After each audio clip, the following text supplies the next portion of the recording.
Kenapa kita harus berthariqah? Karena Allah Subhanahu wa ta'ala lah yang mengajarkan kita supaya kita berthariqah. Di dalam surah Al-Jin, Allah Subhanahu wa ta'ala berfirman, Bismillahirrahmanirrahim. Wa an law istaqamu 'ala at-tariqati la asqaynahum ma'an ghadaqa. Wallahu wa rasuluhu a'lam bi muradihi wa ma'na. Di dalam tafsir Imam As-Sawi Alal Jalalain,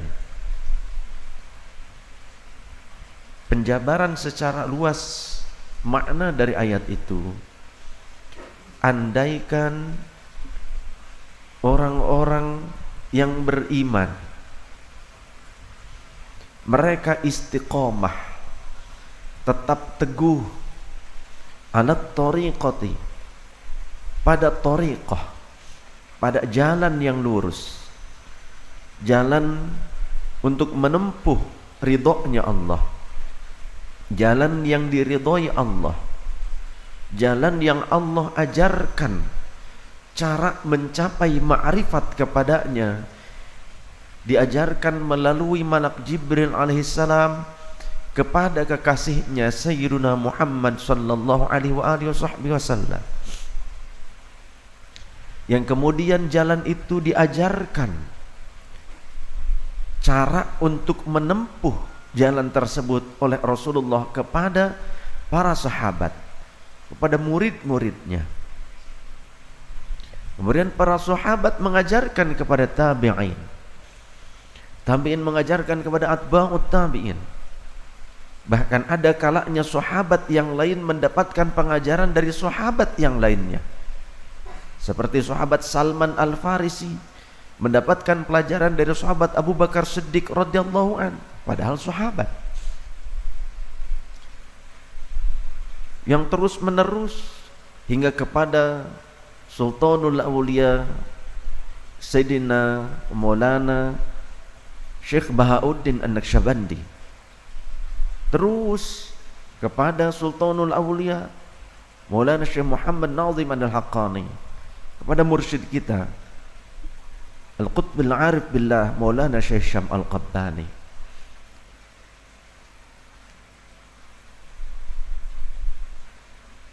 Jika terus orang-orang yang beriman itu mereka tetap teguh dalam thariqah, dalam jalan yang lurus, jalan yang tetap berkesinambungan pengajarannya tidak pernah berubah, jalan yang diridhoi oleh Allah, yang diajarkan oleh orang-orang yang ahli zikir, yakni ahli ilmu, sebagaimana Allah memberikan perintah kepada kita, fas'alu ahla dzikri in kuntum la ta'lamun.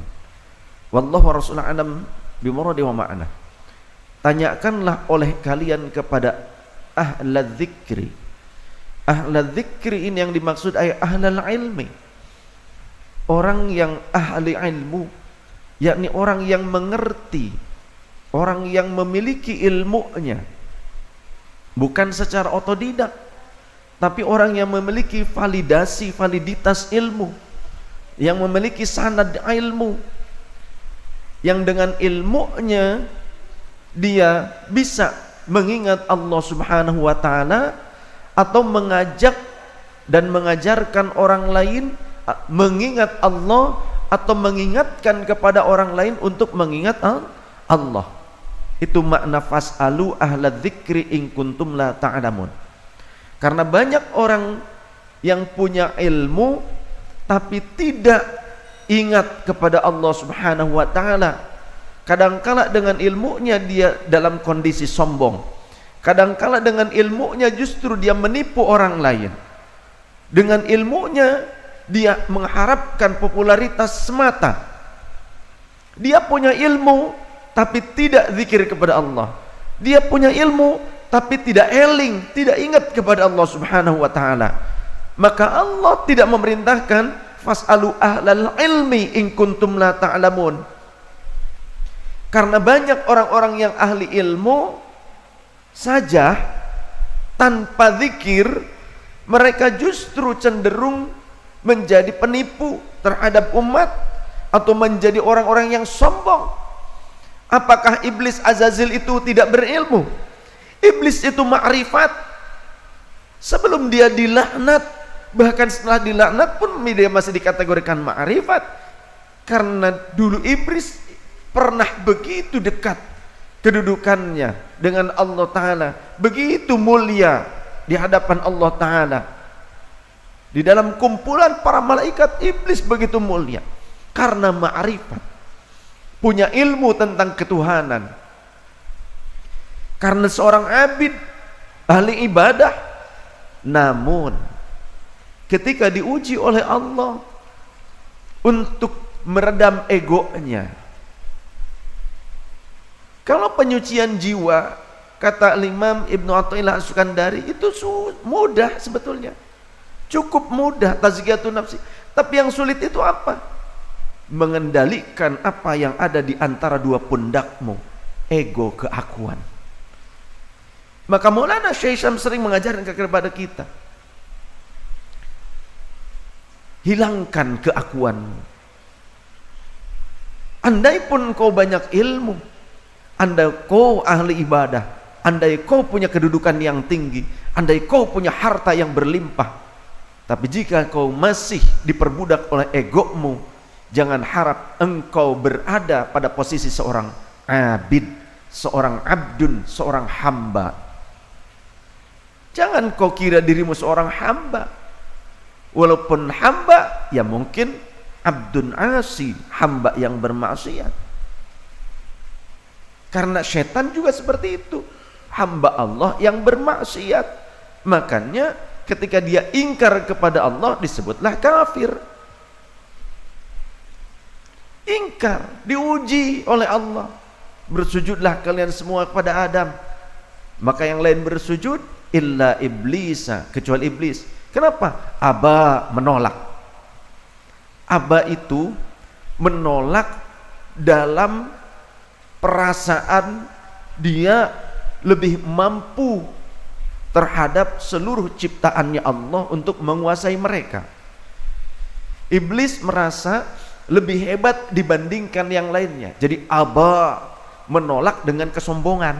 Wastakbaro, bahkan ditambahi lagi dengan istilah wastakbaro, dan dia mengagungkan dirinya.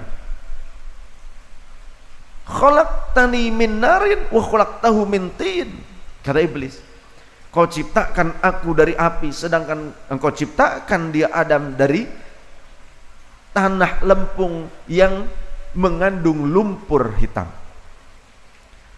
Jadi mintin di sini tanah lempung yang mengandung unsur air, jadi lumpur. Dia tuh lebih lemah dibandingkan aku. Bahkan aku bisa menguasai, bisa mengurus seluruh makhlukmu jika engkau izinkan aku ya Allah. Begitu maksudnya. Jadi aba wastakbaro, bukan hanya menolak. Ada orang tuh menolak tapi memang gak mampu, gitu kan. Nah kalau ini menolak karena dia merasa punya kemampuan yang lebih dahsyat, lebih hebat dibandingkan yang lainnya. Aba wastakbaro, ditambahin lagi dengan wastakbaro, wa kana minal kafirin. Dan akhirnya syaitan termasuk ke dalam kelompok makhluk Allah yang ingkar terhadap perintahnya Allah. Maka perintah Allah kepada kita, fas'alu ahla dzikri in kuntum la ta'lamun. Tanyalah oleh kalian kepada orang-orang yang ahla dzikri. Bukan cuma zikiran, orang yang banyak zikirnya saja, bukan. Yang dimaksud memang ahlal ilmi, tapi tidak hanya sebatas ahlal ilmi, tapi ahlal ilmi yang dengan ilmunya dia mengingat Allah Ta'ala. Ia selalu sadar, man arafa nafsahu faqad arafa rabbah. Orang yang alim, ahlul ilmi, tapi sadar siapa dirinya, maka sadar pula siapa Tuhannya. Karena ada orang yang mencari ilmu hingga menjadi alim, tapi tujuannya bukan supaya menjadi orang yang sadar atau benar, tapi cuma malah jadi orang yang pinter, keblinger. Sehingga kata Rasulullah, man talabal ilma liyujaziya bihil ulama aw liyumariya bihis sufaha.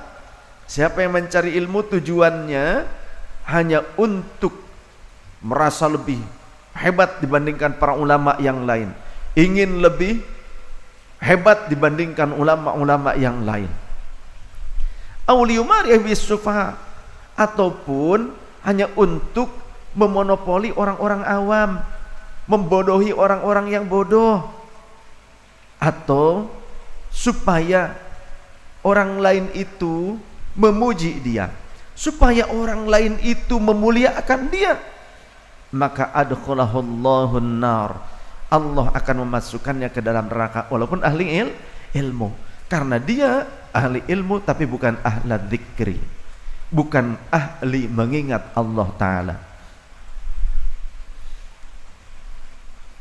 Wa an law istaqamu 'ala at-tariqati la'asqainakum ma'an ghadaqa. Jadi kalimat ayat yang tadi, fas'alu ahla dzikri in kuntum ta'lamun, bisa dibuktikan dengan kenyataan sebagaimana Al-Imam Ibnu Rushdi yang hidup di kurun abad ke-5 Hijriah, beliau berkata, idza aradta an tatahakkama fil jahili fa'alaika an taghlifa kulla batilin bighlafi diniyyin. Jika engkau ingin menguasai orang-orang bodoh, maka balutlah segala yang batil dengan dalil agama. Ini bukan pelajaran yang harus diikuti, bukan, tapi ini sindiran, ironi sebetulnya, bahasa ironi, sindiran Imam Ibnu Rushdi. Karena di masa itu juga banyak orang-orang yang ternyata berebut kekuasaan tapi dengan memonopoli agama. Ya, berdalil pakai dalil agama, dibalut pakai dalil agama. Itu banyak sejak zaman dulu. Bahkan Imam Ibnu Rushdi di abad ke-5 Hijriah beliau sudah mengatakan hal itu. Artinya orang yang memonopoli umat yang awam ini orang-orang pandai, orang-orang yang punya ilmu, tapi tidak punya kesadaran diri kepada Allah Subhanahu wa Ta'ala, tidak ma'rifat dirinya kepada Allah Ta'ala. Maka penting supaya kita ma'rifat kepada Allah, maka kita harus menempuh sebuah jalan yang jalannya valid, jalannya sahih, punya silsilah, ada pembimbingnya, ada guidance. Seorang guide siapa? Mursyid. Kita wajib punya mursyid, karena kalau tidak punya mursyid, sebagaimana Imam Abu Yazid Al-Bustami radhiyallahu an, beliau berkata, man lam yakun lahu syaikhun fa syaikhuhu syaitanu. Siapa yang dia tidak memiliki seorang guru dalam mempelajari jalan-jalan menuju Allah Ta'ala, jalan-jalan ma'rifatnya Allah, jalan ilmunya Allah, maka yang jadi gurunya adalah setan. Na'udzubillah. Walaupun kita punya buku ada pengarangnya, tapi kita tidak punya guru pembimbing, tidak punya mursyid. Kata Imam Ma'ruf Al-Qurhi, man ja'ala kitabahu syaikhan faqad kathura ghalatuhu. Siapa yang menjadikan bukunya sebagai gurunya semata, tidak punya guru pembimbing yang alim, yang punya validitas ilmu, yang mengamalkan ilmunya, yang salih akhlaknya, maka pasti banyak salahnya dia memahami buku tersebut. Walaupun buku jendela dunia, tapi perlu pembimbing. Buku kimia mengajarkan kepada kita bagaimana memanfaatkan unsur kimiawi yang ada di semesta untuk kemaslahatan. Tapi buku yang sama bisa mengajarkan seseorang, menumbuhkan seseorang menjadi teroris, ngebom, ya. Yang satu jadi Tony Stark, yang satu jadi Loki. You know Avenger? Tenyaho. Katro. Kurang gaul, kurang nonton. Tapi jangan kebanyakan nonton. Ya. Tentang unsur-unsur, kan Tony Stark sampai menemukan yang terakhir itu menemukan sebuah unsur Tuhan. Ya, istilah unsur Tuhan tuh sebetulnya kalau kita pelajari itu mengarah kepada ilmu tasawuf sebetulnya. Termasuk ada tokoh ya fiksi yang dokter apa itu yang bisa mengendalikan air semacam. Bahasa-bahasanya ternyata bahasa-bahasa tasawuf, bahasa-bahasa ketuhanan. Ketika film Tony Stark menemukan unsur ketuhanan, sebetulnya mengambil dari sebuah research di mana? Di Switzerland. Research para ahli, mereka ingin menemukan unsur-unsur baru. Kan di tabel unsur, di tabel ya unsur gitu ya, itu masih ada yang kosong-kosong. Nah, kalau emas apa rumusnya, apa istilahnya, di tabelnya apa gitu kan, tandanya, kolom di tabelnya itu masih ada yang kosong. Nah, para ahli itu sedang mencari, entah dari turunan unsur apa, entah dari turunan, mereka ingin mencari yang pure murni, sehingga membuat sekitar berapa puluh kilometer mengelilingi wilayah sebuah kota di Swiss kalau tidak salah, entah di New Zealand, sehingga mereka menemukan unsur yang baru. Ya kan, ada atom, ada subatom gitu kan. Ini menemukan unsur yang baru yang belum ditemukan oleh seorang kimiawan, ilmuwan, tapi sudah dipaparkan oleh Rasulullah sallallahu alaihi wasallam. Dipaparkan ayat Allah Subhanahu wa taala. Seperti halnya para ahli baru menemukan tentang nutfah. Nutfah yang kemudian mudghah menjadi mudghah, ya, dari sperma kemudian menjadi sebuah gumpalan darah di dalam rahim yang menempel seperti lintah.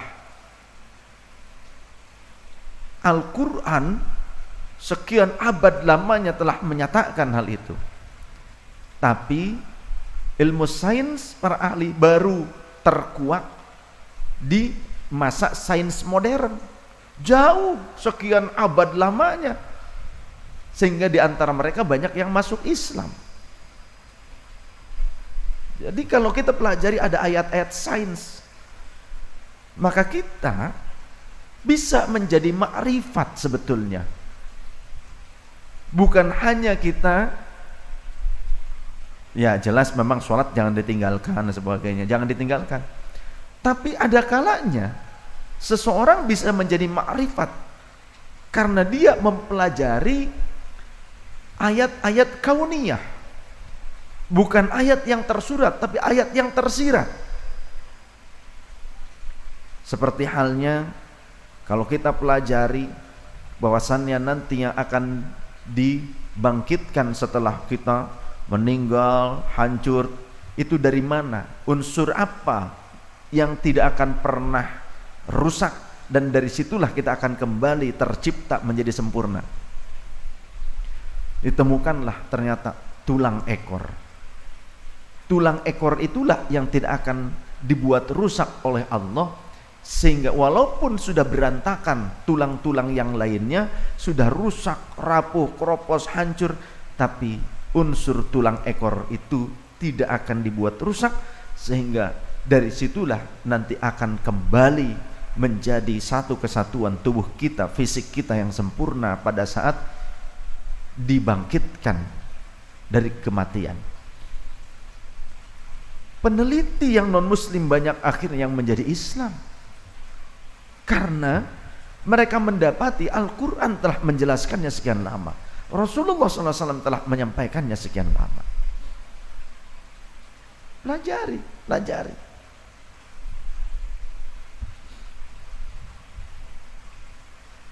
Kemudian wa an law istaqamu 'ala at-tariqati lasqainahum ma'an ghadaqa. Andaikan mereka yang beriman itu tetap teguh dalam thariqah, dalam jalan ma'rifatnya Allah, jalan yang disertai dengan validitas ilmu. Awalnya ilmul yakin, dengan ilmu kita bisa yakin, kemudian naik menjadi ainul yakin, menyaksikan.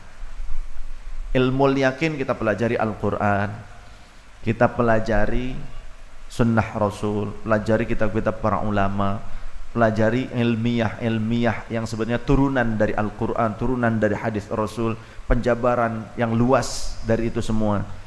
Secara ilmu dulu kita pelajari, kita punya keyakinan.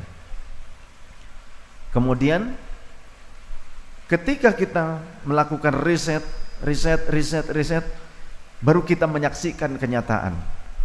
Ketika menyaksikan kenyataan, maka timbul keyakinan, namanya ainul yakin. Maka banyak ahli-ahli kimia, ahli-ahli sains yang mereka tadinya non muslim menjadi muslim. Bahkan mursyid kita sudah ulama, Maulana Syekh Hisham itu juga ahli kimia. Maulana Syekh Hisham seorang dokter. Maulana Syekh Hisham juga doktoral S3 kimia. Maulana Syekh Hisham juga doktor di bidang ilmu hadis di Damaskus. Kimianya di American University di Lebanon. Doktor juga, dokter. Kemudian doktor di bidang kimia.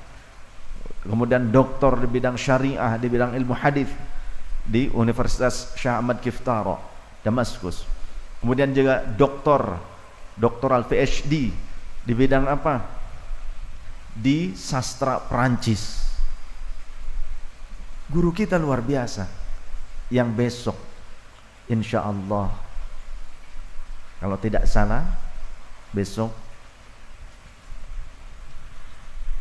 tanggal berapa saya ingat, adalah miladnya Maulana Syekh Syam, atau mungkin kalau tidak salah Jumat depan, entah Jumat ini.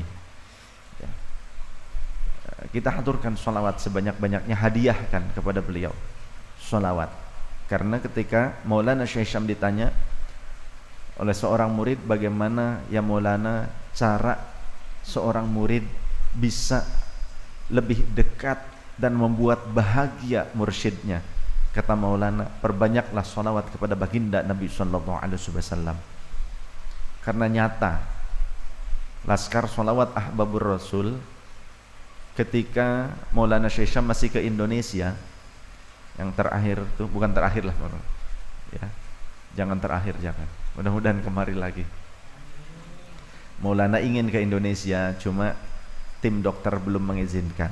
Tapi saat ini Maulana sudah 1 bulan, hampir 1 bulan di Madinah ya, menghindari musim dingin di Amerika. Jadi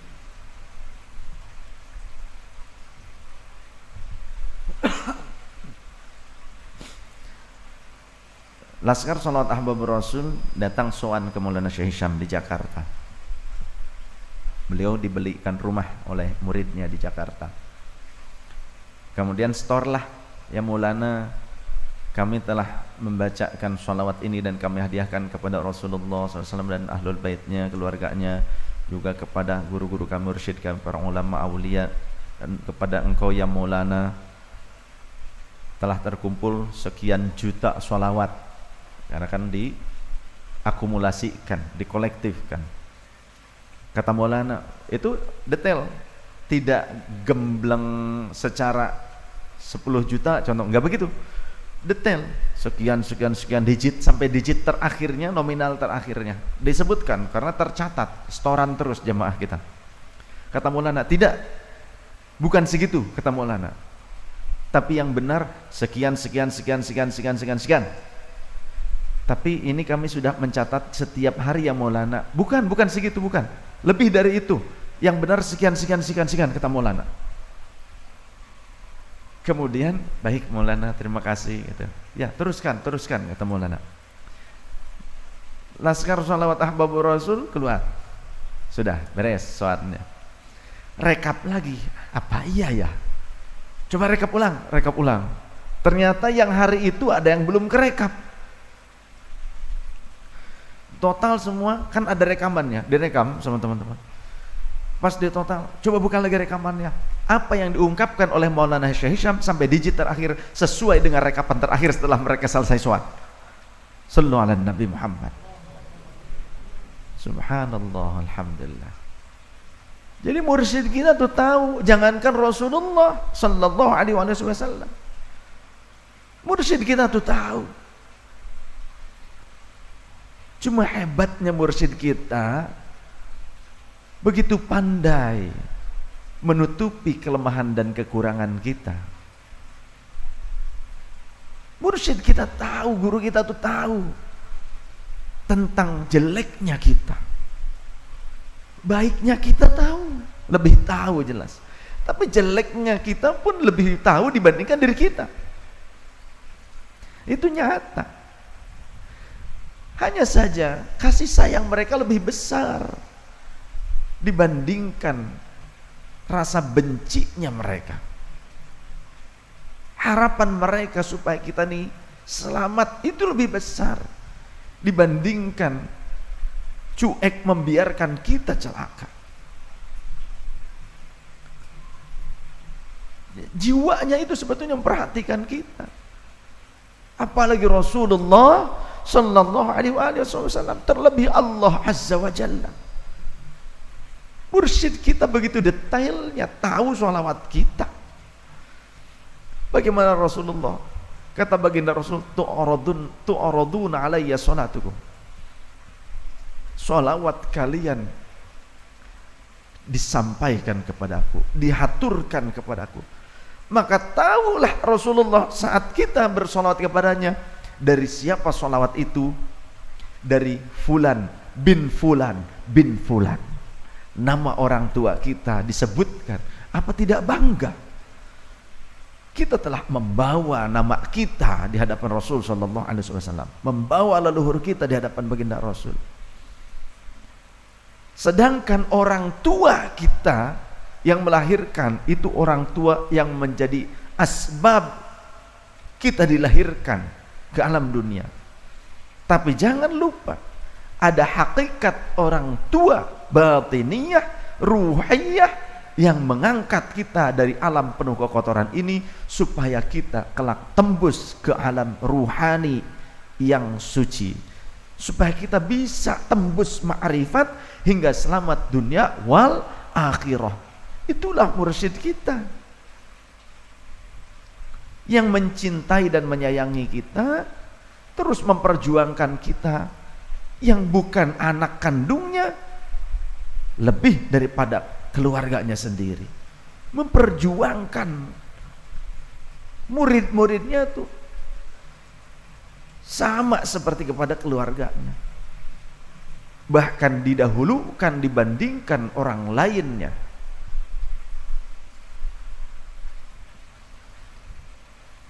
Rasul tahu. Dan ketika wali-wali itu senantiasa berkomunikasi dengan Rasul sallallahu alaihi wasallam, maka mereka diberikan hikmah rahasia itu, yang hakikatnya Allah yang maha mengetahui. Sifat Allah Al-Alim, Al-Alim, yang maha mengetahui, banyak pengetahuannya, tak terhingga, termasuk mengetahui detailnya perbuatan kita, perilaku kita, bahkan batin kita. Maka dalam thariqah yang lurus, jalan yang lurus, jalan yang valid itu mengajarkan kita supaya terus berada dalam kesadaran diri. Siapa diri kita? Man arafa nafsahu faqad arafa rabbah. Sehingga kita akan mampu mengenal Allah subhanahu wa ta'ala. Jangan hanya kita datang kepada guru mursyid hanya untuk tujuan supaya bahagia di dunia, tapi naiklah peringkat supaya kita bisa selamat hingga di akhirat, Bahkan naik lagi peringkat, kita tak peduli dengan surga dan neraka, yang kita pedulikan hanya kekasih kita, Allah, Allah, Allah. Sehingga lafaz Allah inilah zikir yang dilakukan atau zikir bagi orang-orang yang sudah dalam kondisi fana. Allah, Allah, Allah, Allah, Allah, Allah, Allah, Allah, Allah, Allah, Allah, Allah. Orang kalau sudah fana zikirnya, sudah seperti nggak peduli dengan ada yang di sekelilingnya itu, yang dia ingat hanya Allah, Allah, Allah. Tapi sebetulnya bukan tidak peduli, yang ada dia itu mengingat Allah di setiap pandangan matanya. Dia mengingat keindahan Allah di setiap apa yang ia dengar. Kita ini pendengarannya tuli, sehingga mendengar gemericik air pun gerujuk, gerujuk, gerujuk, gerujuk. Mendengar burung-burung cuit, cuit, cuit, cuit, cuit. Mendengar hujan pertak, pertak, pertak, pertak, pertak, ya. Padahal yusabbihu lillahi ma fis samawati wa ma fil ard.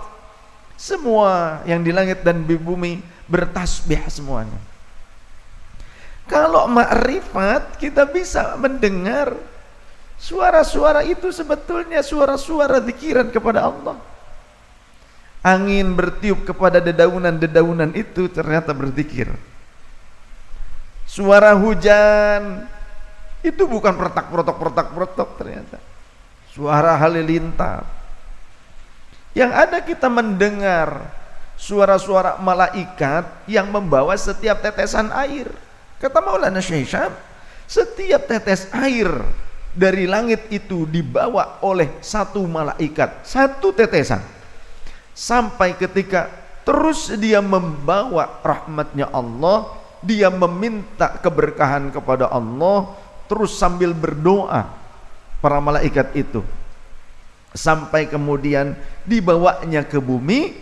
Ketika sudah sampai di bumi, mereka naik lagi segera untuk mengambil tetesan yang lain. Terus malaikat bergantian.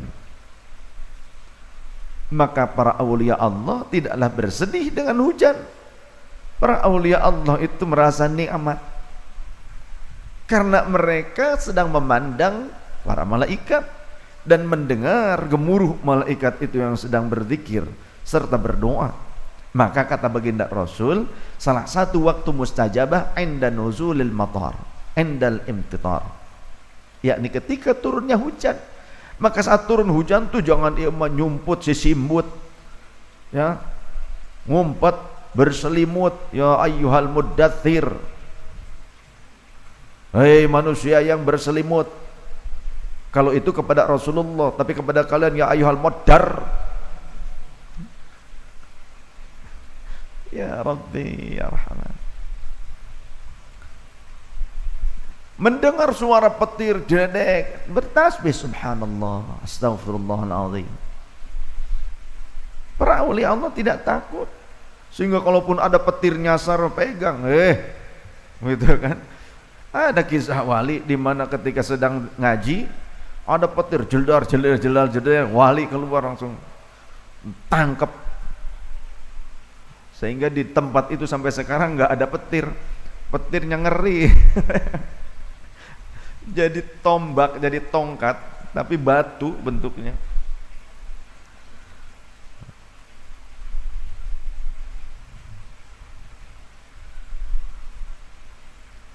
Ketika kita terus berada pada jalan yang lurus, jalan yang valid, jalan menuju kehadiran jiwa kita kepada Allah Ta'ala, jalan menuju kesadaran kita kepada Allah, zikir, zikir itu ingat, sadar.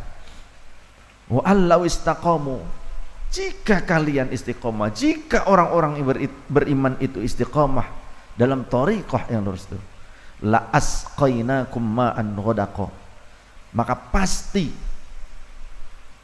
la asqainahum ma'an ghadaqa, maka pasti kami akan memberikan minum kepada mereka dengan air yang segar, menyejukkan.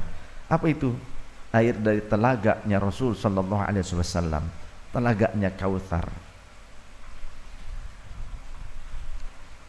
Jadi berthariqah adalah tuntutan dari Allah Subhanahu wa taala. Dituntut oleh Allah. Kita istiqomah dalam thariqah. Jadi thariqah yang lurus terus berkesinambungan pengajarannya. Seperti kita dari mursyid kita terus kepada Maulana Syahbun Syabandi, terus kepada sahabat Salman Al-Farisi, dari sahabat Abu Bakar Siddiq radhiyallahu an, dari Rasulullah SAW, dari Malak Jibril, dari Allah Azza wa Jalla. Dan berthariqah juga mengikuti perintah Rasul sallallahu alaihi wasallam, ajaran beliau. Ada sahabat bertanya, "Ya Rasulullah, mata aku mu'minan shadiqon, kapan aku bisa dikategorikan sebagai seorang yang beriman yang benar? Pengakuan imannya tuh benar, jujur. Kapan aku bisa seperti itu ya Rasul?" Kata Rasul, "Idza ahbabtallaha." Jika engkau mencintai Allah, maka engkau menjadi seorang mukmin yang benar. Mata uhibballah, lantas kapan aku bisa dikategorikan mencintai Allah?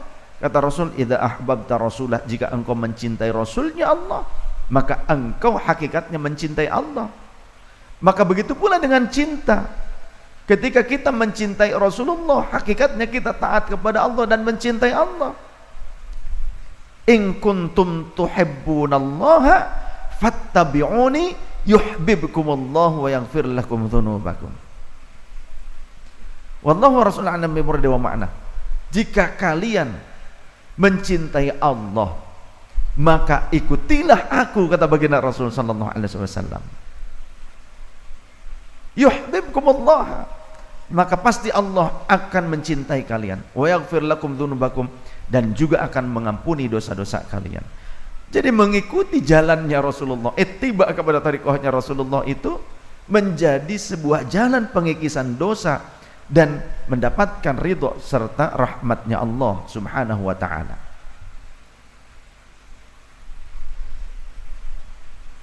Mata uhibbu rasulah, lantas kapan aku bisa dikategorikan sebagai orang yang mencintai Rasulnya Allah, mencintai engkau ya Rasul?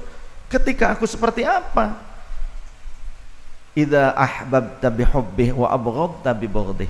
Jika engkau mencintai apa yang dicintai Rasulmu dan membenci apa yang dibenci oleh Rasulmu. Kemudian wattaba'ta tariqatahu, dan ketika engkau mengikuti ittiba kepada thariqahnya Rasulmu, wasta'malta bisunnatihi, dan mengamalkan sunnah Rasulmu, maka engkau dinilai telah memasuki kategori mencintai Rasulmu. Kemudian fayatafawatun nasu fil imani ala qadri tafawutihim fi hubbi, sehingga manusia itu bertingkat-tingkat kadar keimanannya tergantung kadar kecintaannya kepada semua yang dijabarkan tadi. Wa yatafawatun nas fil kufri ala qadri tafawutihim fi bughdhi. Manusia juga bertingkat-tingkat kadar kekufurannya tergantung kadar kebenciannya kepada semua yang dijabarkan tadi. Maka cintai thariqah mursyid kita, cintai thariqahnya Rasulullah sallallahu alaihi wasallam.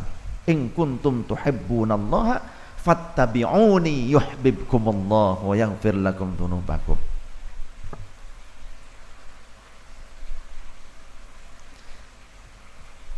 Jadi ajarannya para walinya Allah, ajaran mursyid-mursyid itu tiada lain kecuali supaya kita mencintai Allah dan Rasulullah sallallahu alaihi wasallam.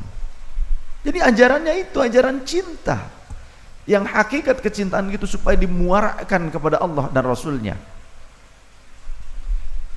Dan buktinya orang yang cinta kepada Allah, kata Allah Subhanahu wa taala, disampaikan oleh Rasul sallallahu alaihi wasallam, di mana baginda Rasul bersabda, man ahabba liqa'allahi ahabballahu liqa'ah. Siapa yang mencintai pertemuannya dengan Allah, siapa yang mencintai perjumpaannya dengan Allah, maka Allah pun mencintai pertemuan dengannya. Siapa yang rindu kepada Allah, Allah lebih dahsyat rindunya kepada kita. Tapi Siapa yang man kariha liqa Allah karihallahu liqa'ah. Sebaliknya, siapa yang membenci pertemuannya dengan Allah, maka Allah pun benci dengan dia, bertemu dengan dia. Allah tidak rindu, tidak mau berjumpa dengannya. Maka dalam thariqah kita dididik, diajarkan ketika sholat, jadikan sholat itu sholat penuh kerinduan kita kepada Allah sebagai khidmat. Maka orang yang berthariqah yang valid, orang yang ma'rifat, sholatnya itu bukan hanya untuk memenuhi kewajibannya, bukan sebuah beban. Sholatnya bagi ahlul ma'rifah itu merupakan kebutuhan, seolah-olah seperti makanan, seperti sesuatu yang dia tidak mungkin melepaskannya, dia berat untuk meninggalkannya, dan dia selalu senang untuk mengenyamnya. Sholatnya, zikirnya, sodakohnya, amal solehnya apapun, karena semua dilandasi kerinduan kepada Allah, cinta kepada Allah. Sehingga tidak ada lagi hijab antara dia dengan Allah Subhanahu wa ta'ala. Karena yang menjadikan hijab antara kita dengan Allah apa? Yang paling utama adalah hubbud dunya. Kita bukan berarti tidak boleh mengurus dunia kita, bukan tidak boleh usaha, bukan tidak boleh berkarya. Khairun nas anfa'uhum linnas, kata Rasul, sebaik-baik manusia yang bermanfaat untuk sesama. Tidak boleh jadi kaya, bukan begitu. Kita harus jadi orang kaya, sok silahkan. Al mu'minul qawi khairun min mu'minid dhaif. Mukmin yang kuat itu lebih baik daripada mukmin yang lemah. Bukan tidak boleh jadi pejabat. Rasulullah pemimpin umat, sahabat Abu Bakar pejabat, sahabat Umar pejabat, sahabat Utsman dia saudagar, ia pejabat, ya, sahabat Ali, Sayyidina Hasan itu pejabat juga. Kemudian juga para a'immah, para mujtahidin seperti Al-Imam Abi Syuja' itu juga pejabat, hakim agung, qadhi, Al-Imam Qadhi Iyad, Al-Imam Qadhi Husain, qadhi, ya, banyak ulama-ulama seperti guru kita Romo Yai Ma'ruf Amin dulu, Ki Haji Abdurrahman Wahid Hadratus Syekh Waliullah, ya, kemudian ayahnya Ki Haji Abdul Wahid Hashim, itu Pak Karno juga santrinya ulama. Kemudian Kiai Idam Holib, Syekh Idam Holib juga ulama, ya, sama mengurus negara, mengurus bangsa. Al-Imam Abi Hasan Asy-Syadzili One Team Press, sama seperti Maulana Habib Lutfi. Bukan tidak boleh, harus justru orang-orang yang kuat imannya, yang kuat. Karena kalau orang kuat imannya, dia tidak akan mudah goyah, tidak akan mudah goyah dengan ujian-ujian yang ada hadapannya. Gak mudah ngurus negara, gak mudah ngurus rakyat, gak mudah jadi pejabat. Makanya pejabat yang amanah, pejabat yang adil itu dikategorikan di dalam hadis, itu masuk ke dalam kategori poin pertama dari 7 kelompok hambanya Allah yang akan mendapatkan naungan pada hari kiamat. Bahkan dalam suatu keterangan, pejabat yang adil, pejabat yang amanah, dia bisa mencapai derajat kewalian dengan amanah yang dia jaga, bisa mencapai derajat kewalian, ya. Jangankan itu, ada kok wali diangkat jadi kewalian, seseorang diangkat jadi wali karena apa? Sabar ngadepin istri yang bawel, ya. Ketika istrinya masih itu, dia sampai dapat karomah kalau pulang bawa kayu bakar dari hutan itu, yang bingkul kayu bakarnya macan atau singa. Tapi setelah istrinya wafat, ganti istri yang baru, baik, solehah. Si adiknya ini datang lagi silaturahim ke kakaknya, nggak ngelihat tuh macannya, kakaknya mikul sendiri kayu bakar sampai lecet pundaknya. Ditanya, "Kak, Kemana itu macan yang biasanya bantu kakak? Gak tahu tuh sejak kapan. Sejak Mbak Yumu wafat katanya. Begitu. Dikenalkan dengan istri yang barunya yang soleh, yang baik ternyata. Nah, ada kalanya memang seperti itu. Allah memberikan ujian itu untuk naikkan derajatmu. Tapi kamu jangan berdoa, ya Allah berikan aku istri yang bawel, yang tidak solehah gitu. Jangan begitu supaya jadi wali. Boro-boro jadi wali mante ya, hirup ripuh. Jadi wali mante hirup ripuh. Yang perempuan juga jangan, ya Allah berikan aku suami yang tidak soleh saja lah ya Allah, supaya aku jadi waliyatullah seperti Sayyidah Rabi'ah al-Adawiyah. Jangan berdoa begitu. Ya mintalah keluarga yang terbaik. Rabbana hablana min azwajina wa dhurriyyatina qurrata a'yun waj'alna lil muttaqina imama. Rabbi ja'alna muqimas salati wa min dhurriyyatina rabbana wa taqabbal du'a. Kalau doanya untuk bersama pakai mutakallim ma'al ghair. Rabbi habli minas sholihin atau Rabbana hablana minas sholihin. Berdoa yang terbaik. Bahkan kalau bisa jangan cuma kita dan keluarga kita, tapi juga untuk kerabat kita, teman-teman kita, jamaah kita. Seperti yang saya ajarkan seperti itu.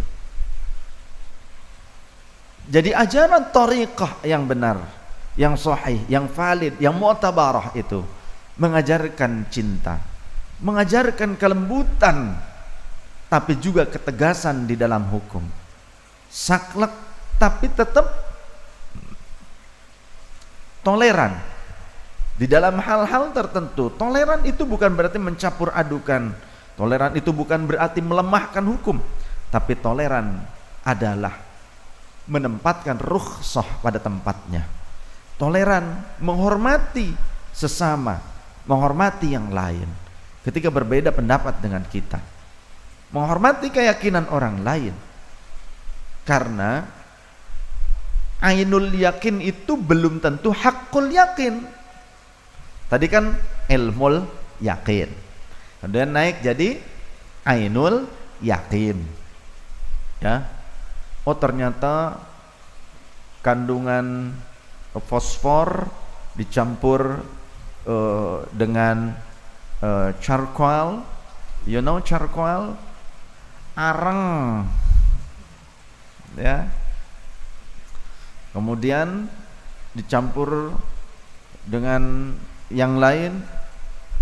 Oh ini begini, kemudian disundut, you know disundut apa itu disundut bahasa Indonesianya? Diduruk ya, begitulah. Ternyata itu bisa terjadi percikan api yang besar. Nah, ketika percikan api yang besar ini berada dalam sebuah tabung yang sempit, maka akan terjadi ledakan yang besar. Kekuatan yang saling mendorong satu sama lain, akan terjadi ledakan besar.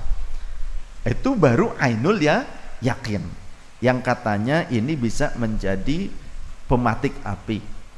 Ini juga bisa menimbulkan sebuah tekanan yang besar. Itu kan baru teorinya tuh, ilmu yakin. Ainul yakinnya kenyataannya ketika terjadi nah gitu kurang lebih. Tapi hakul yakin bukan itu. Ada kalanya hakul yakin itu sesuatu yang belum pernah terbesit dalam benak kita, belum pernah diketahui oleh akal kita, teorinya belum tahu ya. Kita juga belum pernah menyaksikan kenyataan seperti itu. Tapi suatu ketika kita dihadapkan dengan kenyataan yang di luar prediksi kita, mala ainun ro'at, yang tidak pernah dipandang oleh mata kita, wala udhunun sami'at, tidak pernah didengar informasinya oleh telinga kita, kemudian tidak pernah terbesit di dalam dada, ala qalbi basyarin, tapi nyata terjadi. Itu namanya hakul yakin. dan kita merasakan itu. Itu namanya hakul yakin.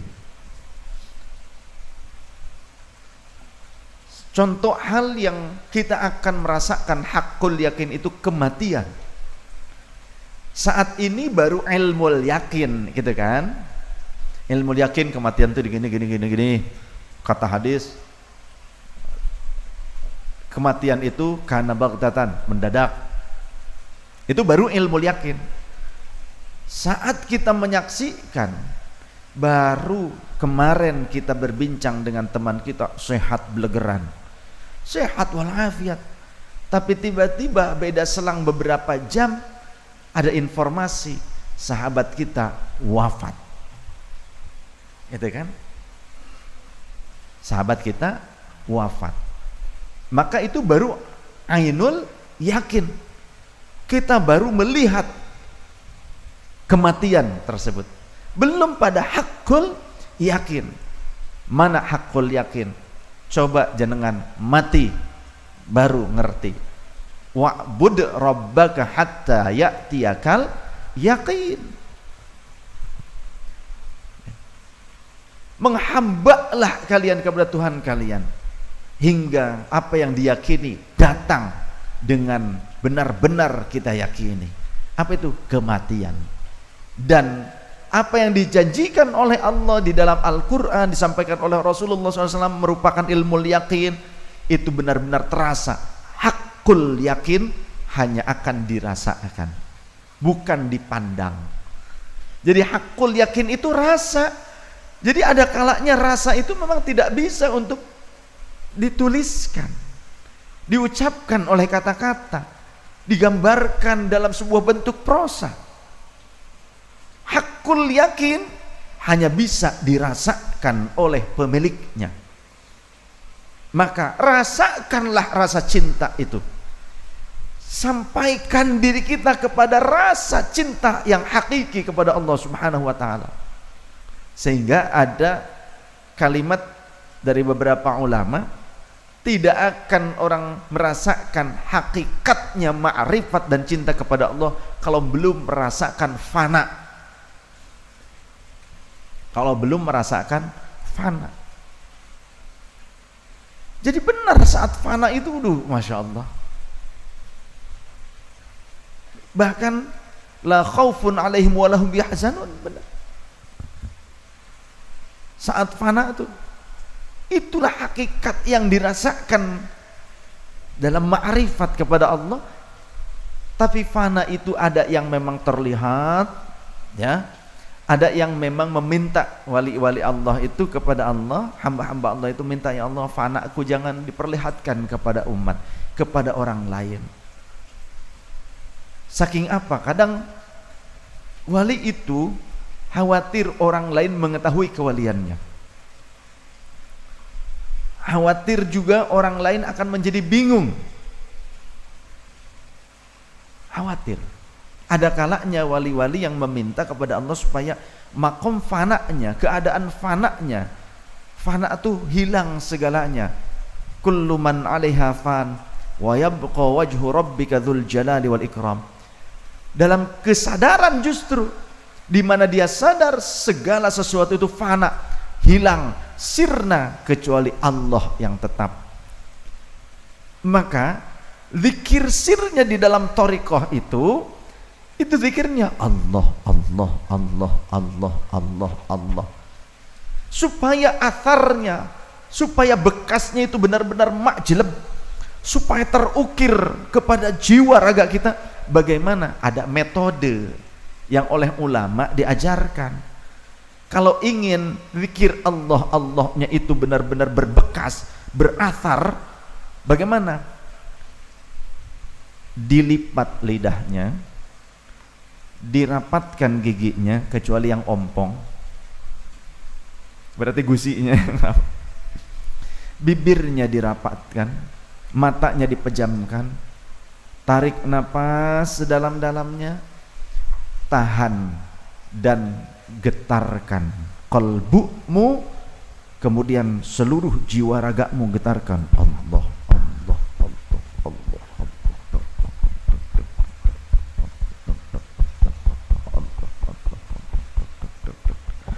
terus sampai kamu gak kuat, sampai kita tidak kuat menahan nafas itu, sampai benar-benar ke titik terakhir, baru tarik nafas lagi sedalam-dalamnya, lanjutkan lagi, Allah, Allah, Allah, Allah. Terus sadarkan seluruh sel darah kita, kulit kita, tulang kita, sumsum kita, daging kita, bulu-bulu kita, semuanya berzikir.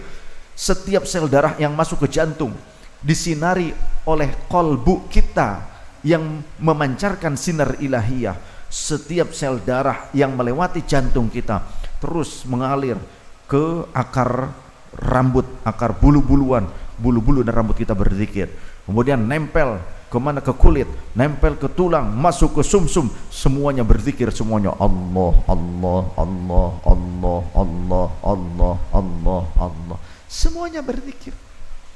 Maka saat kita terus berzikir, ingat kepada Allah, walaupun lisan kita tidak bergerak mengucapkan kalimah thayyibah, tapi seluruh jawarih kita, zahir batin kita berzikir kepada Allah, maka akan ada pada posisi di mana disampaikan oleh Allah Azza wa Jalla dalam hadis qudsi oleh Rasul sallallahu alaihi wasallam, ana inda dhanni abdi bi, aku tergantung prasangka, keyakinan, sugesti hambaku kepadaku.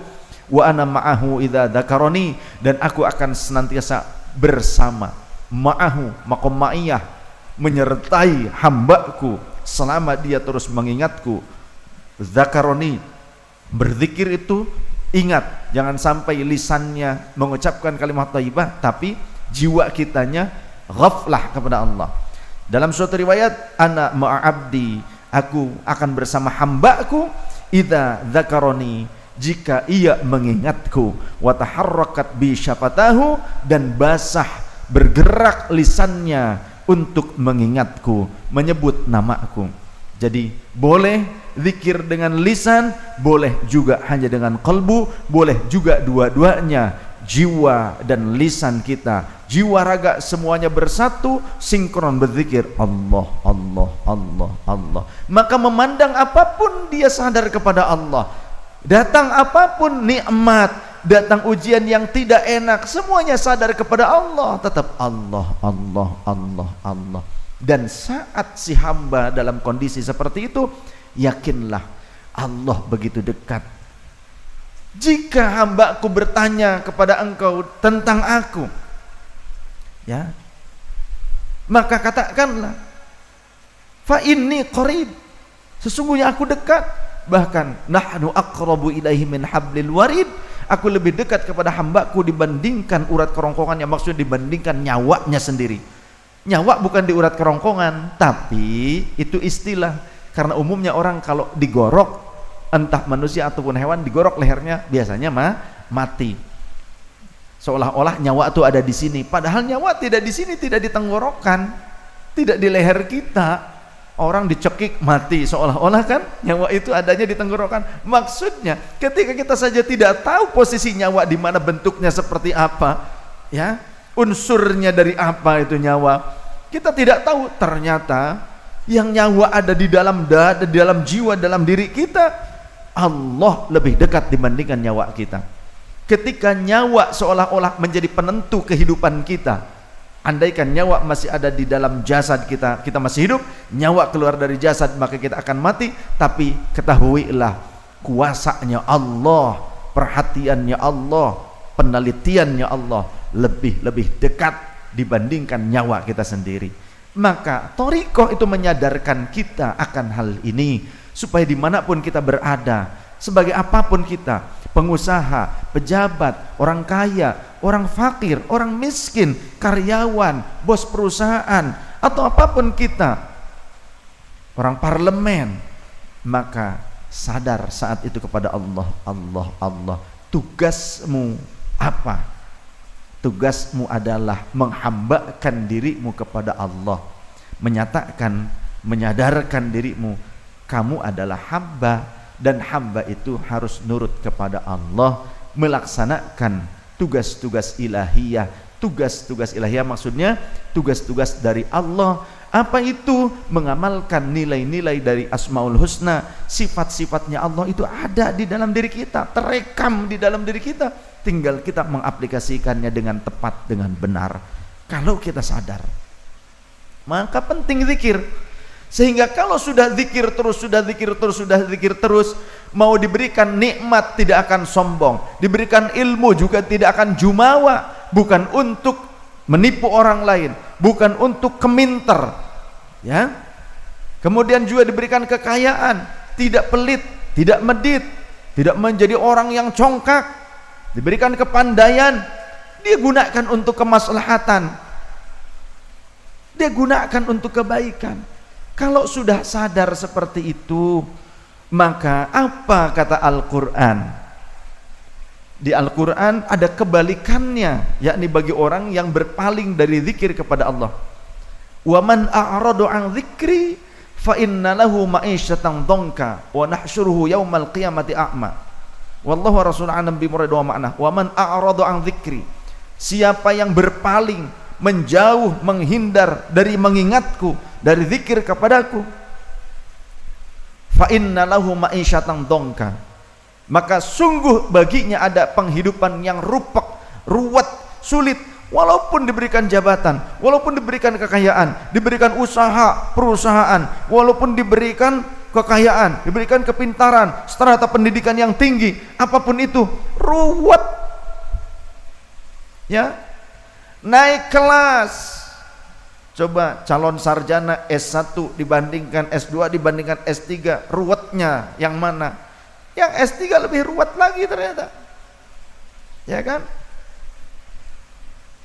Terus itu baru di sekolah. Ketika kamu kemudian direkrut oleh perusahaan atau sebuah lembaga untuk mengamalkan ilmumu, dihadapkan dengan kenyataan-kenyataan yang belum pernah ada di dalam teori ketika Anda kuliah. Makin ruwet lagi, makin bingung lagi, ngadepin corona liur, ya. Nah, karena tidak dengan zikir, ketika dihadapkan dengan ujian, kemiskinan, kefakiran, dengan masalah-masalah finansial, makin ruwet lagi. Tapi kita seringkali memandang orang itu hanya yang enaknya saja, sehingga nambah ruwet buat kita. Melihat orang lain mah enak, kenapa saya kok seperti ini? Makanya kunci bahagia itu apa? Kunci kebahagiaan, satu, jangan memandang kebahagiaan orang lain. Sudah, titik. Kunci kebahagiaan adalah jangan mikirin kebahagiaan orang lain.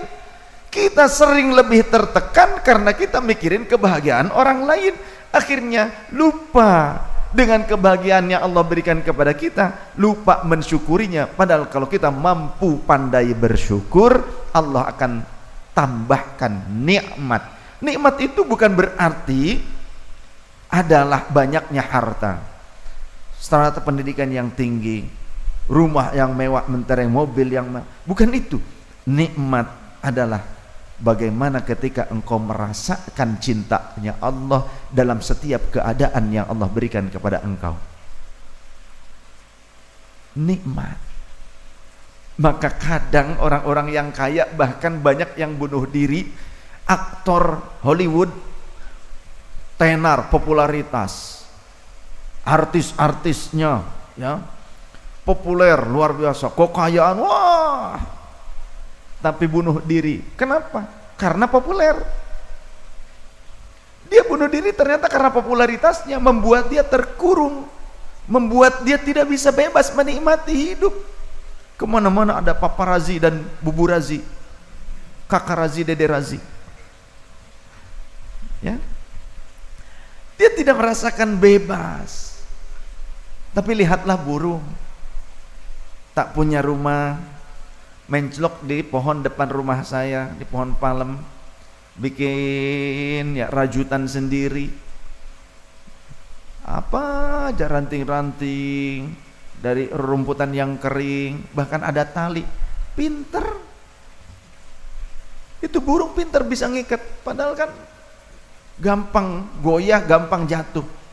Diikat. Pas saya lihat, oh mau jatuh nih, saya coba mau betulkan, oh ternyata ada ikatan tali, ada benang nilon. Apa dia belanja dulu ke Tuparep? Burung kecil tapi otaknya jalan. anugerah dari Allah, dan dia bahagia. Saat hujan dia tidak mengeluh, anaknya tetap dibesarkan sampai besar. Hujan loh, bahkan sekarang anginnya gede, nggak ngeluh tuh. Saya tidak pernah mendengar keluhan burung, karena juga nggak ngerti juga.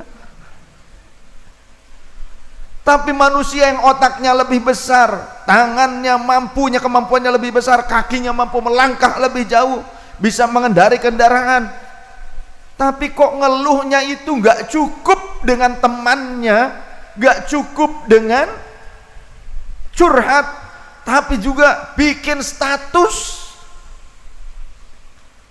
Nggak cukup di status WhatsApp, pacebokan dipakai tempat untuk meluapkan kekesalan kepada Tuhannya.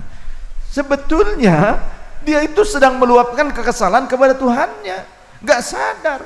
Maka orang yang sadar, yang eling, yang zikir kepada Allah, dia akan nikmat.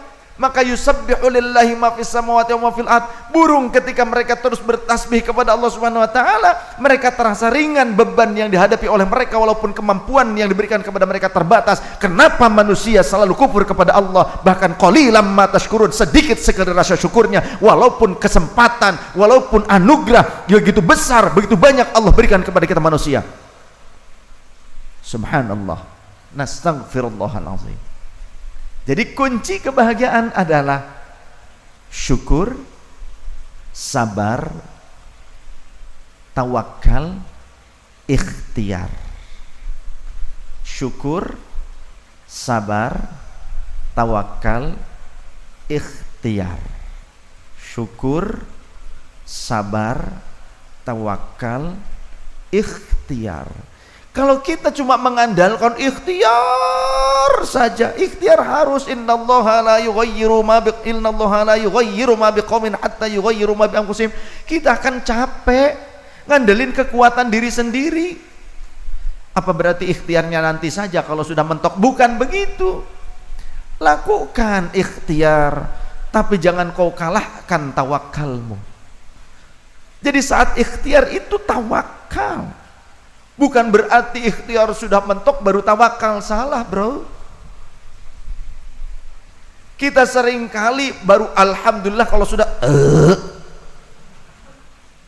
ayo, ini yang ketawa paling kencang, paling sering begitu. Baru alhamdulillah kalau sudah kalau enggak alhamdulillah. Coba kita alhamdulillah ketika kita baru menyaksikan ada makanan mendekat, walaupun belum tahu itu buat kita apa bukan. Ada orang bawa makanan mendekat gitu kan, alhamdulillah. Bukan ngarep.com, bukan. Itu berarti husnuzon kepada Gusti Allah. Ada temanmu datang dari jauh, ringkik dari mendekat, bawa gitu kan, kresek gitu, bala-bala lah, mendoan lah, apa lain sebagainya, tahu goreng, alhamdulillah. Husnuzon, bukan mengharap. Ya harap dikit tapi nggak apa-apa lah. Husnuzon, alhamdulillah. Baru gitu aja udah alhamdulillah. Ya, kalaupun ternyata itu ternyata bukan untuk kita, minimal kita sudah husnuzon kepada Allah. Siapa yang husnuzon kepada Allah? Kata Allah, nih kata Allah, ana inda dhanni abdi bi, aku tergantung prasangka hambaku kepadaku.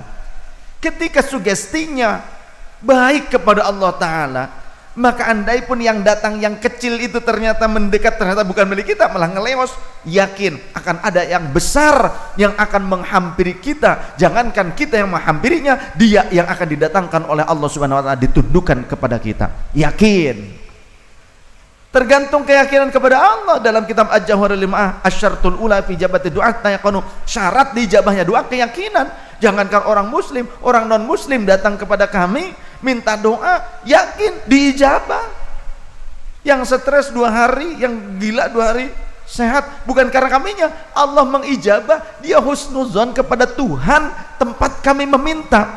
Dia husnuzon kepada ilah, kepada Allah yang menjadi Tuhan kami, di mana kami cuma berdoa meminta kepada ilah, kepada Allah. Maka afdalul dzikri la ilaha illallah. Sehingga kata Rasulullah, man qala la ilaha illallah dakhala al-jannah. Siapa mengucapkan la ilaha illallah masuk surga. Maka ini yang paling utama. Kenapa qala la ilaha illallah? Ketika kita sudah keluh, maka kalimat ini sangat mudah untuk diucapkan. Bibir sudah mengong, tapi lidah masih bisa. La ilaha illallah. Nah, bisa. Berat kayaknya betul.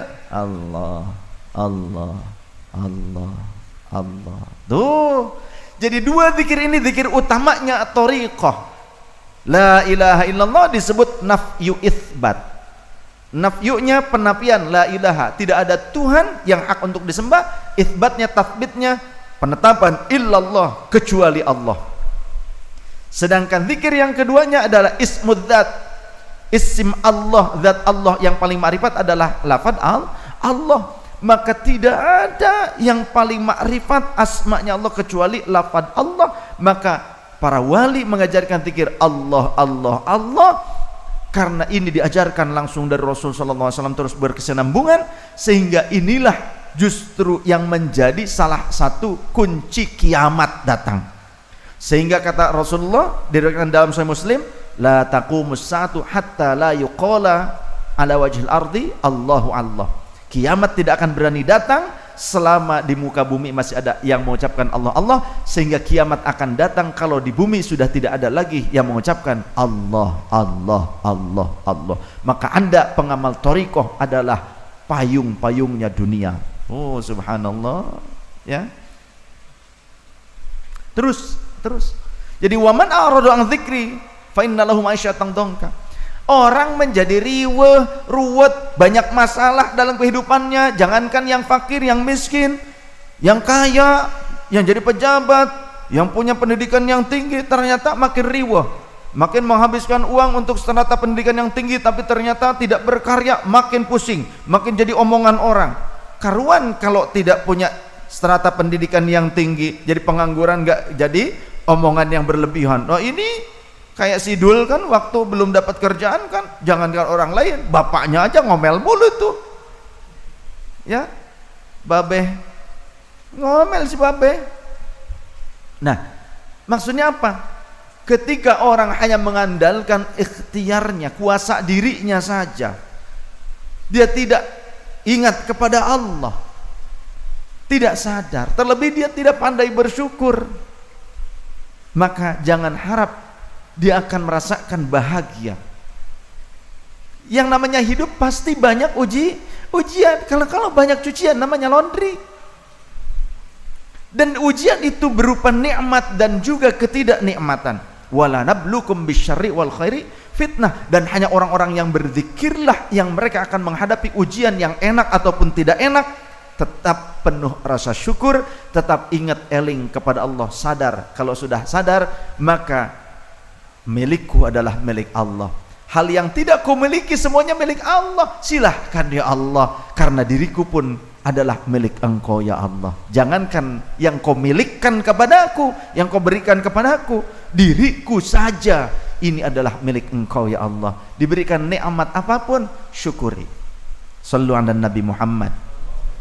Maka pentingnya zikir thariqah. Kenapa kau harus zikir thariqah?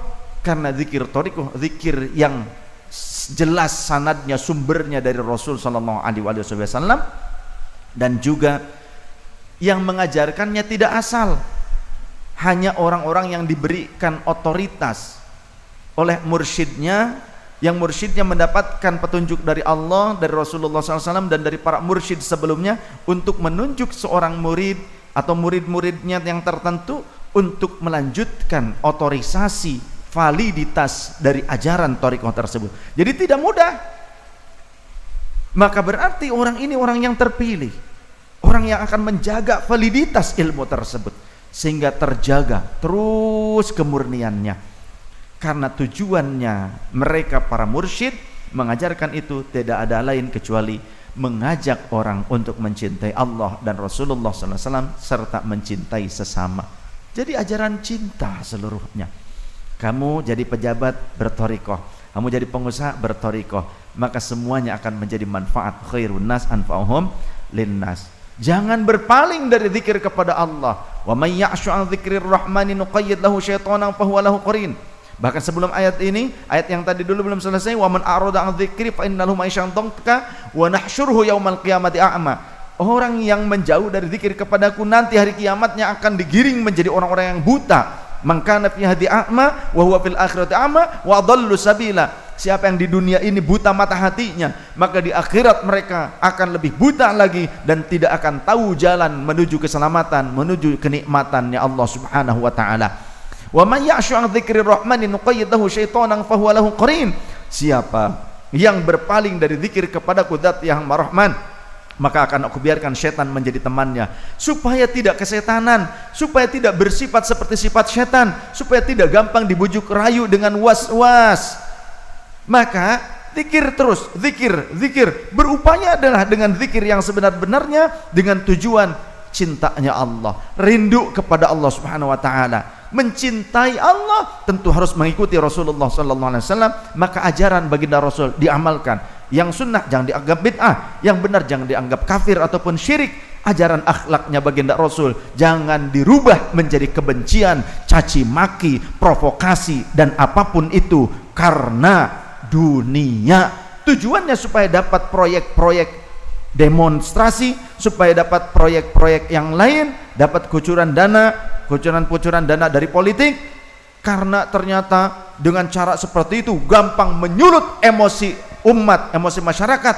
Jangan kau menjadikan zikirmu menjadi zikir syaitan, karena hakikat zikir tujuannya kepada Allah. Untuk apa? Untuk melembutkan jiwa kita, untuk ngeh siapa diri kita dan siapa Allah yang kita zikiri. Jangan dengan zikir Allahu Akbar tapi nggak ingat Allah, yang ingat proyek harus lancar nih.